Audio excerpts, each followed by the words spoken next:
Hello. A bit of a departure for the channel here. Normally, if you have followed me, I talk about guitars and MIDI and stuff. So this is not for that. I have other interests. If you're not interested in looking at historical concrete in the UK, please tune off now, yeah? But I hope if you found this title, you are interested. So I want to talk a little bit about the background to it here, and then we'll make a series of videos as we go on. So yeah, I used to work with military years ago as an anti-tank guy. That's what I used to do, is to blow tanks up. It was quite good fun. And I got interested in this just before lockdown, actually. In fact, a few years ago, I saw a video on a local TV about a World War II training ground not far from where I live in Bracknell. And I eventually found the slot, and we'll talk about that as we go through. Um, and became fascinated by this stuff. I'm kind of Asperger's. I like to get fascinated by things. So I apologize if I'm boring you, but let's keep it simple. So, places to start. I think Wikipedia is always a good place to start. So this British hardened defences, and let's see if I can actually click this whilst we do it real time. Hopefully it should bring up, there we are. This brings up the page, and this tells you an awful lot about the different types, the genuses, and sometimes where you can find instances of the design, and the different shapes that you'll find. So these ones we've seen down in Surrey, as it says there, down the River Way. Some I've seen in Essex and places. Yeah, and I'm also was interested in defeating concrete, so this is why I find it quite cool. And these ones you see in Essex, and you see they really like this shape, but when you look at them from above on the map, the seawall has put a path over the top of them or something over the top of them, so they look like two pillboxes, but they're in fact one. These were used for a couple of reasons, defending the estuary, but also they were looking out to sea to detonate mines for approaching ships. So Wikipedia is a good place to start. Oh, sorry, let me go back one. The Pillbox Appreciation Society. So this one, I have a friend on here, Richard Slicker, who I got to meet via guitars, funnily enough, and is interested in this stuff. And they publish information here. Let's just get rid of that. And it's a private group, so you have to join it. And you can post stuff and ask people. A very friendly group, lots of good information there. So that's another place of information. The Pillbox Study Group, I keep forgetting that I have to do, sorry. So this one is pretty cool. You can pay them a modest fee, I think it's about £9 a year. And they send you information. They also produce a lot of literature, and we'll talk about Mike Osborne, or at least one of his books, in a moment. And they have lots of good stuff there in your areas and things, and so it's a really good place to join. Uh, Pillbox. I didn't realize they had a Facebook page. Okay, I should add that. That's the Pillbox Study Group, and I spoke about that one. So now let me see if I can go here, and then what I do is, and there's a plethora of other references, but I go to Google Maps a lot. So let's log into my one, and it's slow, but these different groups have produced information about where pillboxes are, both historical, where they've been destroyed and what have you. And if you download an overlay for Google Maps or Google Earth, it really, you need a powerful machine. I'm running this on a Raspberry Pi. Um, Interesting. I'm not getting. There should be a series of dots or triangles. Oh, there they are. They've come up. Yeah. So what I do is I use the maps. And when I find a place, if I visited it or whatever, let me get out of the way. If I visited it, then I tend to put a little zoom. So down here, for example, I used to work down here occasionally, and there's a bit of Atlantic Wall here, which for years I didn't know about. Yeah, so on the site that you can't visit it unless you have a boat, but there's an Atlantic Wall down in the Surrey Hills here, and around this area here, there's quite a few. So I started off looking along the valley here, the Kennet and Avon and the Sullen Valley, because there was quite a concentration here, and these go up to Abingdon, coming down here, um, and you see the line then comes across from there around the outskirts of London and up, and then you've got various in the ports and what have you, and some down here. Um, and recently we've been going with Richard and people down into the Crondale and what's it called, the U-shot area, and it's a shame. Some of these are going to be destroyed apparently, which is a real shame. Um, and then this is a thing we'll talk about the Basingstoke Canal later. So there are some good books by Tim Denton along there. And recently we went up this way. I was looking for an MX5 actually. but I don't fit them. That's a digression. And we found quite a few around here, which is pretty cool. So normally, if you look at them, just put a satellite on, you can't see them because they're really well hidden. Did that do it? Hang on. I don't know. So sometimes you just can't see them. You certainly can't see them like that, but other times they do show up. So let's have a look at one, maybe in the field up here, up the borough. We went up here. Damn. And there was a shooting range, a rifle range or so. Oh, here we are. Clay pigeon. So if you go up here on the map, you can't find these ones here. Sorry, my internet's very slow today. You can't see that, but I guarantee you there's one there. So I've marked the place and taken pictures, and gradually we'll be publishing videos on these. But there should be some here somewhere. Maps goes very slow when I do this. Hang on. Zoom out a little bit. So it's a bit of detective work. There we are. You can see that one, yeah. Ooh, sorry, you see I've marked it. So I've marked it on my map, and it's not a very good picture at the minute. Maybe it'll get better. But that's what I do. I take a picture, I take a video, and gradually I'll be publishing videos. I'll put them in I can't create a new channel easily, but I'll put them in a playlist. And if you're interested in this and you find more, please let me know. It's just, why do I do this? One, I'm an obsessive autist guy. Two, it gives me a chance to have a walk with my beautiful wife. Sometimes my children come along, and she knows a lot about nature, so we may even expand it where she talks about the different flora, fauna, birds, and all the rest of it around. I don't know, but I'm just interested in the concrete because it's just fascinating to me.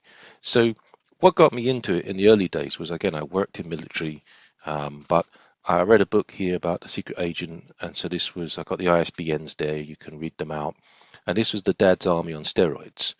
And so, well, actually, this wasn't Dad's Army, these are professionals, like commandos, but they realized they didn't have enough of these guys, so internally they brought up these auxiliary units, which was the Dad's Army on steroids. So they built all this concrete. They didn't have enough weapons or people to man it, trained people. So they had this idea of sabotage and, hiding the gameskeeper and a few other people near the big mansions in England, so that if we were invaded, these guys would hide out in a secret burrow.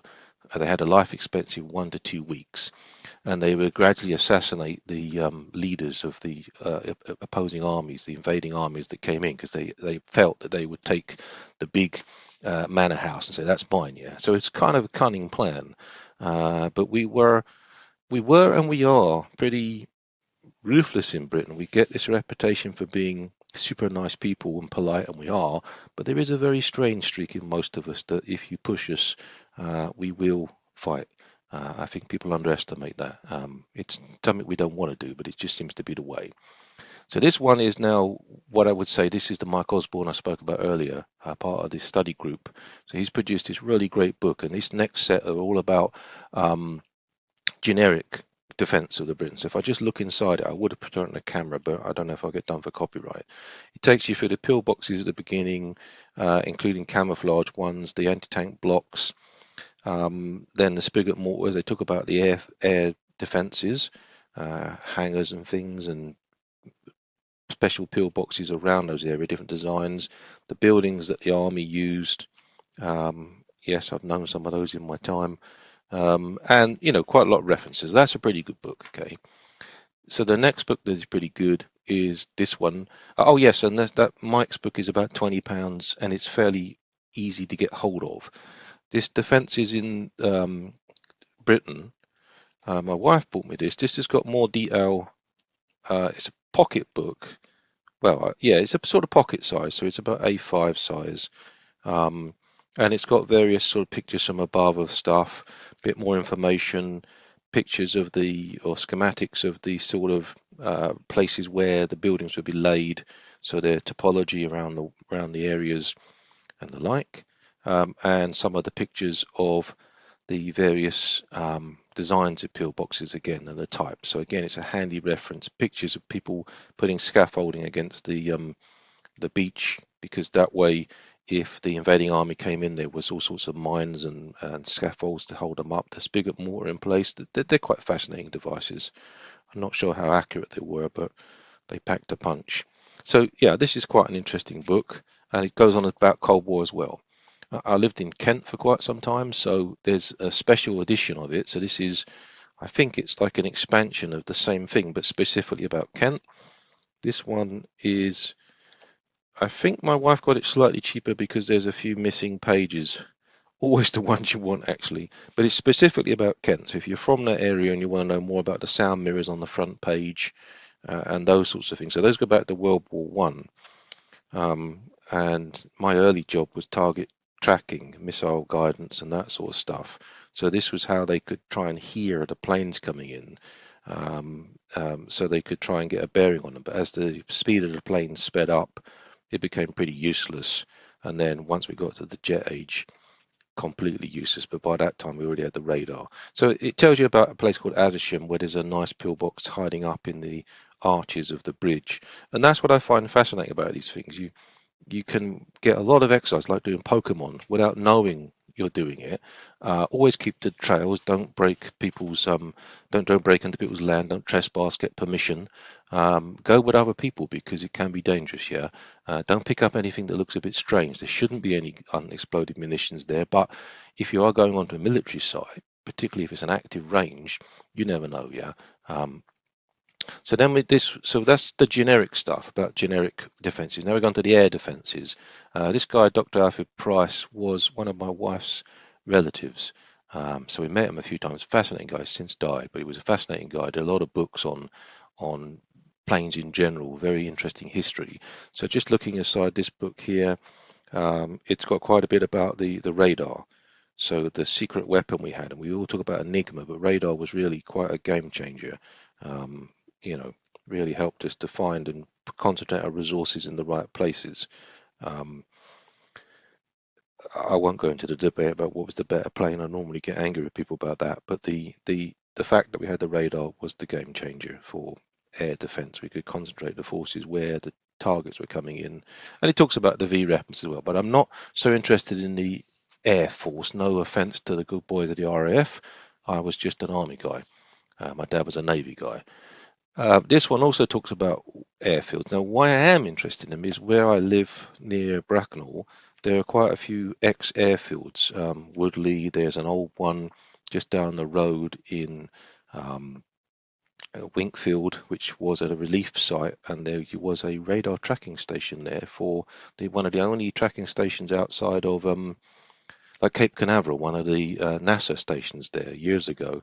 Now it's just some sort of field, anonymous field, but you can just about see the markings from the air where these stations were, and there's some old Pathé sort of pictures. So in this book, it's got quite a bit about how the airports had to expand, the sort of mess and the buildings they used, the sort of layouts of the airfields. And don't forget, Heathrow was an airfield, Gatwick was an airfield, Luton was an RAF airfield that became a commercial one. The one I didn't realise about, the Heston Services, if you've been down the M4 there, that's where Chamberlain said, peace in our time. It was an RAF field. So there's quite a lot of these things around. My daughter lived in Norfolk, and there was an American air base in Ruislip there. So there's a lot of them around. Personally, I'd never live on an old airfield because you have no idea the sort of rubbish that got dumped into the grounds there. I certainly wouldn't eat the vegetables. This one here is a pocket book. It really is tiny. British airfield. So it's a bit like the other book. It's got an awful lot of stuff about the types of buildings you'll see. And you sometimes see that places have been taken over, and these what are they called? These buildings are still there. Yeah, they talk about the mushroom pillboxes. They got another name. I've forgotten what it is at the minute. But these are kind of like cantilever pillboxes you see around airfields because they needed 360. If paratroops or gliders landed on an airfield, they need to shoot at them. And you often find pillboxes near airfields, or that's where they were sighted. So that's the other reason why I'm interested in the airfields, to get some idea of, well, could there be hidden pillboxes there? And you saw on the map I was drawing things out, and of course there are other studies, but you can use that to try and work out, well, look, the pattern in this area is that it followed the line of the canal, or it followed the line of the overhead pylons or infrastructure. And you can use that sometimes. Say, well, why isn't there one there? And you go for a walk, and what do you know? You find something. So for me, it's just a way of tricking myself to do exercise. I got fat during the lockdown, and it's time to not get so fat. So this is the sort of archetypal reference book on pillboxes, which I'm particularly interested in. I would say though, it's a good book, but better to get this from a library. Why? Because it can go for great sums of money. This one's pretty musty. It's obviously been somewhere. My wife did well to get it. I would quite happily give this to a library to let other people look at it. And it's got some interesting pictures. It goes a little bit about the lines on page 10, for example, the defence lines. It talks about pillboxes hidden in infrastructure, Crondale, which is a very interesting area in Hampshire if you're around that way. Get to some of them soon because their pillboxes are being destroyed, which is a real shame, I think. Um, Another thing with pillboxes, sometimes they have bats or other protected species in them, so you're not supposed to disturb the bats. Um, so don't do that. Yeah, he's got more diagrams of what the actual pillboxes look like in section, and then he talks about the areas and some of the reasons why they sited them there. And oftentimes, a lot of the old bases have been shut down, and unless you look through the history, you don't realize there was like an American hospital, a medical place around Crondale Way. And of course, the Gurkhas eventually were near Elizabeth Barracks, near Usot. So there's a big substation there and the gas pipelines and the like. So you can see why they defended it. He gives a sort of map, like a Google Maps, uh, on paper, of course, and then he gives six-digit numbers of where certain things were found, whether it be a rectangular pillbox or a triangle, different types. Um, some of them have gone. The other thing is there's six digits, which sounds really accurate, but I think that's the nearest 100 meters. So be prepared to get a coordinate, get there and not find anything, and go back a few times. Yeah, 8-digit ones are much more accurate, and they should be good. Like again, what I do, I put the Google Maps on when I found it, and at least it's consistent. But also, there is another site I should have put up, UK Grid Reference Finder, that will take the SU and the different um, values and convert them. If you see an SO something, it could be that that isn't a map reference. It's actually a reference into the database of Britain, a defense of Britain rather, and that really caught me out for a while because why the hell do they say there's anything here that's in the sea? Yeah, and then I realised it's not a grid reference. Yeah, so look at that. This one is pretty cool. This is from Austin Ruddy. So this comes back to the Pillbox group. Apparently, I don't remember how much this was. Again, it was a present. I think this is still in print, but I wouldn't pay lots for this. I mean, I'd pay the going rate for it. It's a very good book. It's got a bit of a gloss on it, and it has pictures of various pillboxes, some of the lines. It's written in a good style, very easy to understand. He shows pictures of where Victorian bed springs were used in the construction of the rebar inside these things, the reinforcements bar. He talks about some of the hidden stuff where they camouflaged it either with trees, which is the normal thing, or where they build it into the side of a building. He talks about some of the mounts used, the different designs, and again the schematic pictures. If you get into this, and I'm not that into it, I like to walk and I like looking for things, yeah. Particularly as I'm colorblind, so I find it super, or really I find this stuff difficult to see in the field. So it's almost a game where my wife sees how long it takes me to see what she's seen. So, that's a bit of fun for her at least. And the anti-tank obstacles and things. So there's some really nice ones in the Guildford area. Um, and I can't remember the first place I saw them. Uh, but these little dragons. Oh, I know. It was in Swinley Forest. So that's that book. Then we got this pillbox, Tanks and Traps by Bernard Lowry. Apparently this was £8. I don't know if that is the price. Again, I wouldn't pay lots for this, but it is interesting sometimes. Sit in the bath to have a read of something. Again, he's got various pictures of the strategic importance of these things, the blocks that were used, which I find quite fascinating. I really would recommend a visit to the Atlantic Wall down in Hinkley Common if you can do that. Um, Very fascinating area. And again, I was interested in anti-tank vehicles and stuff. So for me, I find it fascinating to look at the area, the ditches that have been blown up by munitions there. So I used to study what happened to the craters and therefore what kind of charge produced it, or at least what size of charge rather. Um, and so that's quite a fascinating thing for me. And then finally, the one I've got here is by Tim Denton. He's very prolific, writing a lot of stuff in the area. If you're in the Surrey Hants area, I recommend this. If you want to come to the Surrey Hants area from somewhere else, I recommend it too. I think fairly soon you can stay overnight in bed and breakfasts or something like that. So this has been reprinted a couple of times. All I would say is that the references, you can't always find the things here. You get an idea where they are. So he's marked them up um, on a map, and it it's quite hard to find. Some of them are bleeding obvious. They're just, you go across a bridge, the Blacksmith Bridge, and there's the little pole holes there. That's obvious. And on the other side are the cylinders. There they use sewer pipe and they sort of domed concrete into it. Um, Sometimes there's a pillbox just next to the actual canal, and I assume from reading the book and from experience that a lot of the times these got overgrown, and it must have been pretty hard for them to find them in the first place. And then with volunteer effort and coordinated, don't just go start cutting stuff down yourself. Apparently, if the box is listed, you can be accused of damaging an ancient monument with a fair amount of money, a fine. Having said that, the fact that people are destroying these things because they're in the way is a little bit upsetting. So yeah, and when we did the walk, we found some more that he hasn't marked, but that's no disrespect. There's loads of things that people haven't marked because either they're out of scope of that particular project or people just didn't find them. Yeah. And again, using the Google Maps approach and thinking about, well, where would you put them? Once you start to see the lines, you can begin to predict areas where you might find a box, and then you do. So yeah, that's basically the beginning of the series, is an introduction if you're interested, where to find some of these things. Um, and the suggestion is join a group. There's quite a lot of banter on there. It's pretty good. Explore with a group. You might be able to meet up with people you never met before. I mean, take care, of course, but people are interested in the subject and you can share stuff. Don't pillbox alone. It can be dangerous.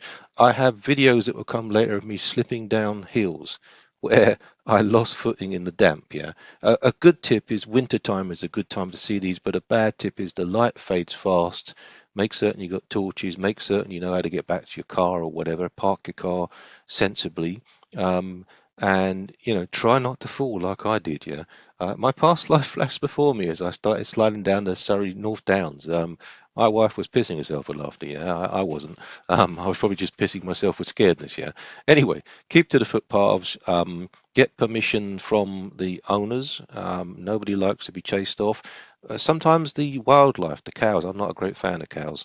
They give me evil looks, yeah, and they have every right to be there. It's their field, yeah. I use it to get some fresh air. You do need wellies. If you go around the Crondale or the Oosshot area, a lot of the pillboxes are under a foot of water now.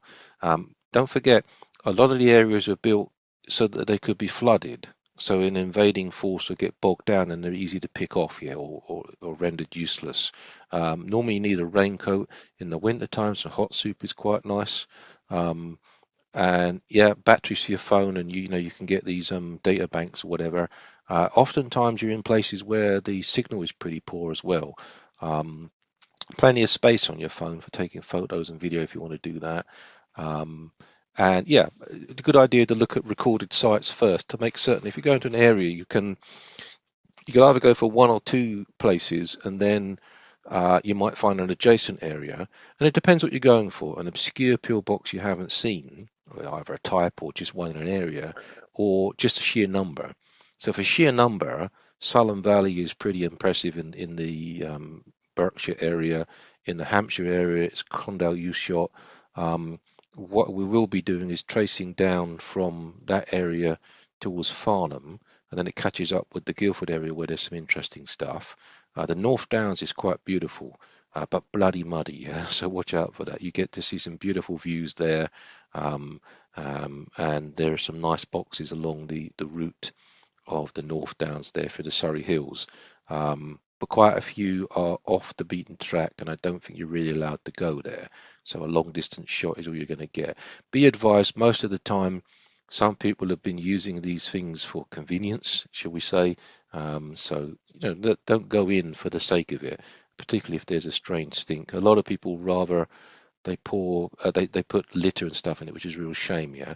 On some of the more obscure places in Hook, near the Hook area last week when we went there, and this will come out in future videos, there were really nice pillboxes in great condition, yeah. And one of them some is in someone's house, two of them in someone's house, but one in particular, they put a sort of gazebo on top and turned it into something quite neat, yeah. So if you're fortunate to own a pillbox, great. Those things will last quite some time. Okay, that is the end of what I want to say. Thank you for watching. If you're interested in guitars, that's what I normally talk about. If you're interested in concrete, I will put this in a special playlist, and gradually there'll be appearing so you can stay on that playlist and not have to be distracted by guitars or MIDI or Raspberry Pis. Okay, cheers. Bye bye.